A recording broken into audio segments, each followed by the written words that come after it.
Leader Pelosi, thanks so much for joining me. I appreciate My pleasure. it. Thank you. you. So first off, we've been asking this of guests such as yourself. What grade would you give President Trump for his first 100 days? Oh, definitely incomplete. Incomplete. His first 100 days is a list of promises made, promises broken. Starting with his pledge about jobs. We haven't seen a jobs bill. His pledge about health care that's going to be so accessible, affordable, and all the rest. What have we seen but something that is the biggest transfer of wealth from working families to the richest people in the country, a tax bill disguised as a health bill. He talked about things that we're going to rid the earth of disease. What did he do but cut a fifth of the budget of the National Institutes of Health? An infrastructure bill. What did he do but cut the budget of the Transportation Department? Drain the swamp. What does he have but, well, story after story. He said he's going to fire Wall Street, and he has a cabinet full of Wall Streeters. Just every strong statement he made was a projection of what he was not going to do. So let me ask you about one area where he did get decent marks in our poll, foreign affairs. You just got out of a briefing, yes. A national security briefing that members of the House received, as members of the Senate got it earlier today, about North Korea and the threat there of North Korea, of Kim Jong-un, attempting to develop a nuclear weapon, a missile that could hit the United States even. Do you think that based on, I know it was a classified briefing, yes, but do you think based on what you heard that U.S. military action against North Korea is to stop its nuclear program is either imminent or do you think it's necessary? Well, I think the president is playing with fire when he plays with North Korea. I'm one of the few members of Congress who's been to Pyongyang, the capital. Many people have been to Panmunjom, but not to the capital. And this is a very police state. It's a very dangerous place. We certainly don't want them developing a nuclear weapon, and we certainly don't want them proliferating a nuclear weapon. But how we go about it has to be done with use of force as a very last resort. So hopefully the diplomacy encouraging China to do more, because China can do more. They can, but you've been a long-time skeptic of China. I have. I've been saying for years they haven't done what they should do on North Korea. He says things are different now. His people are saying, well, I'm not talking about what's in the classified briefing, right, but I can't, but in my conversations with them, oh, we're going to do things differently now, and China's going to cooperate, or we'll see. I don't like when the president says, and if China doesn't, then we'll go in on we'll do it on our own, because this has to be something where there's a consensus about the approach we take. Do you think that when he says that, that's a gambit to try to encourage China to do it? Or do you think that he is considering unilateral military action against North Korea to stop their nuclear proliferation program? Now, you want me to tell you what went on at the meeting? Well, I'm trying in a hopefully a clever way. Apparently not that clever. You have to ask him. All right. The State Department said today that North Korea poses a growing threat to the U.S. homeland. Has North Korea's aggression or capability changed at all in the last 3 to 6 months? I don't think in the 3 or 6 months. Over time, they have been developing with help from China and Russia and places like that, so we can get some cooperation to stop the transfer of technology. But I think it's an overstatement to say it is a threat to the United States just yet, because what is it? You want to talk about this? Because what you have to do when you have a nuclear weapon, you have to have the technology. Right. You have to have the technology. You have to have the scientists who know how to miniaturize and the rest. You have to have the delivery system, and you have to have the intent.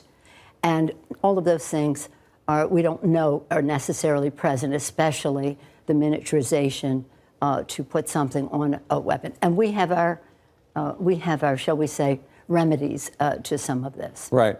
Let's talk about tax reform, tax cuts. President Trump announced it was a one-pager, but it's broad outlines of what he would like to do. Yeah. He wants to bring down the tax rate for businesses down from about 35% to 15%, eliminating most deductions. He says he wants to bring it from 7 different categories for the individual personal income tax down to 3. And he says it's a key campaign promise to make it more simple. Is there any part of what you heard today that you could get behind? Well, let's just say this. We have always said that we wanted to do reform the tax code to make it simple, to make it fairer, and to make it help reduce the deficit. What the president proposed today is something that will increase the deficit by $5.5 trillion. The Republicans have avoided the responsibility of paying for their tax cuts. They're saying, oh, the growth in the economy will cover it. They call that dynamic scoring. But the fact is, it never has. It never has. This is called trickle-down economics. It never has. It's tax breaks for the high end overwhelmingly, with a few goodies to make it look good on the side. But it always has, and they say, as Speaker Boehner said before, trickle down. If it trickles down, that would be good. If it creates jobs, that would be good. If it doesn't, so be it. That is the free market. Well, it isn't.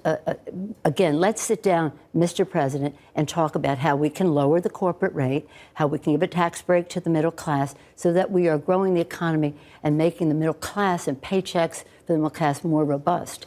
And all I say to my people when they go to any of these negotiations, be agnostic. You hear a good idea, wherever it's coming from, we're good for it if it promotes growth for good-paying jobs in our country, creates jobs, and reduces the deficit. That's not what his proposal does. Just, he has talked about, after the health care bill disaster, he talked about maybe reaching out to Democrats. Now, I don't know if he actually meant that or if he was just saying that to scare the House Freedom Caucus and give Paul Ryan something to threaten them with. If you don't work with us, then he's going to go to Nancy Pelosi. Has President Trump ever called you and said, I would like to work with you on this trade bill or this tax bill? Has there been anything like that? Well, I've spoken to him recently following the Syria attack that night. We always talk about working together. That's our responsibility to try to find common ground. But has this been a specific issue where, well, for instance, his people have called. Yeah. On the last day, I've spoken to Director Mulvaney, and I've spoken to his chief of staff on more than one occasion. About tax cuts or about? No, talking about the keeping government open. Keeping the government open. Yes. Let me ask you about an issue that's... But we stand ready to work with him. You want to do an infrastructure bill? Show us your infrastructure bill. Where is that? It was elected, 5-6 months ago almost, and we still don't see an infrastructure bill. We look forward to that. It's never been partisan, except when President Obama proposed it and then the Republicans opposed it. You just talked about the government spending bill. That deadline is fast approaching. Yes. Is there going to be a government spending bill, or is there going to be just a 1-week spending bill? What's going to happen, do you think? Well, I think that we will not. We're determined that we will not shut down government. Anyway, the Democrats are determined that we will not have a government shutdown. If we need a 1-week extension in order to pass it on the floor, the legislative part of it, I think we're okay with that. I mean, we would be okay with that. But if we don't resolve our differences, and it's just another postponement, we're not good for that. So when we you just say want to get it done. Don't resolve our differences, are you referring to the funding for Obamacare? Well, I'm talking about the poison pills to begin with. There are probably still 70 poison pills in the bill that we can't live with. There's progress we need to make on mine workers. Mine workers, I wear close to my heart. I had 100 of them in the office today. We have issues that relate to how just relating to what the president said. He's going to have clean air and clean water, and it takes all the money out of the opportunity to do that. So we want to deal with that as making some more progress in the bill. So we have some items that we want to improve the bill. We have some poison pills that we have to get rid of. But 2 obstacles that were there, the wall. Yeah, that's gone. Kick that can down the road. And we still would like to have some better, more certainty in terms of the funding for the Affordable Care Act, but we're on a good path. But no government shutdown this week, you're saying. I want to ask you a question. Not this week. Yesterday, not this week. I hope never, because it's a very bad thing. Yesterday, a federal district judge sided with the city of San Francisco and other communities in California, blocking the Trump administration from enforcing a threat to take away some funding from what they call sanctuary cities, what sanctuary cities call sanctuary cities. Here was the response from White House Press Secretary Sean Spicer, quote, San Francisco and cities like it are putting the well-being of criminal aliens before the safety of our citizens, and those city officials who authored these policies have the blood of dead Americans on their hands. You haven't seen that? You haven't seen that before? No, I haven't seen that. I assume that Shame on him. You don't like that statement? Well, I don't like that statement because, frankly, he doesn't even know what he's talking about. Well, to play devil's advocate, yes, okay. The president made a big deal. You're good at that. The president made a big deal out of the horrific murder of Kate Steinle in San Francisco. That was a terrible thing. Horrible thing. She was killed by an undocumented immigrant who'd been deported 5 times, still made his way back to San Francisco.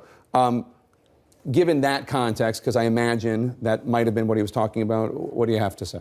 Well, first of all, the fact of the idea of sanctuary cities was something that came together with the religious community, bring people together to say, how can we protect our people, keep our city safe? That's an oath that we all take, no matter what we're doing. We usually all have to take an oath to protect the American people. And this is a way to do that. If you were somebody who was here not fully documented or overstayed your welcome, and you wanted to report a crime to us or bear witness to something that would help protect us, according to Sean? whatever his name is, Yeah.